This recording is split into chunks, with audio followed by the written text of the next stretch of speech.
California Governor Jerry Brown signed one of the most emotionally charged bills of the year, making California the 5th state in the nation to allow terminally ill patients to end their lives legally with prescribed drugs from doctors. Margaret, this is very, very controversial.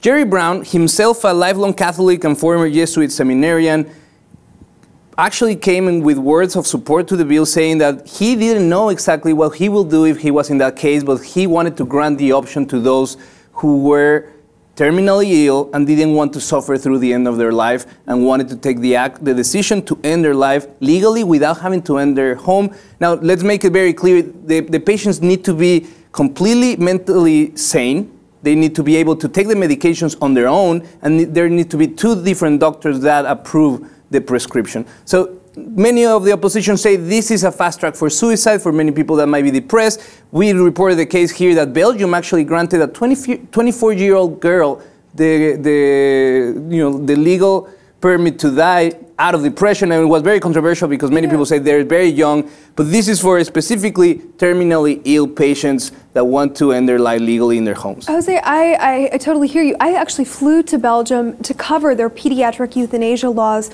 when they first passed them a year and a half ago, and I know that these are hot-button issues for everyone across the globe, but what Belgium is doing with pediatric euthanasia and what California is doing is very different. We're talking about legally sound adults who are making decisions, and this choice, it's coming out of, cases, for example, of the young woman, the Oregon and the Oregon stance versus the Californian stance, where, she has to cross state lines to make this sort of decision. So yeah, Brittany Maynard is her name, and she actually had to move state to follow her decision to end her life legally because she didn't want to deal or suffer the consequences of the disease that she was suffering.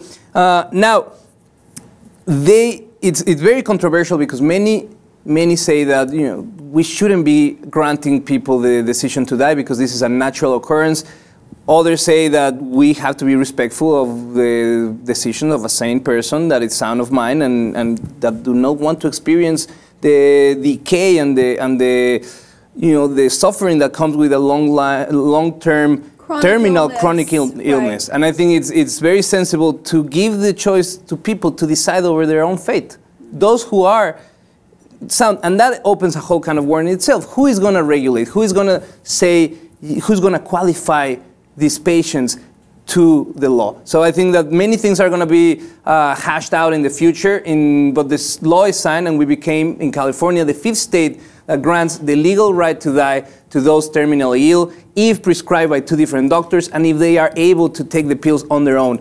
We want to know your opinion. Share it below in the comment section, and if you haven't, please subscribe to the Lib TV.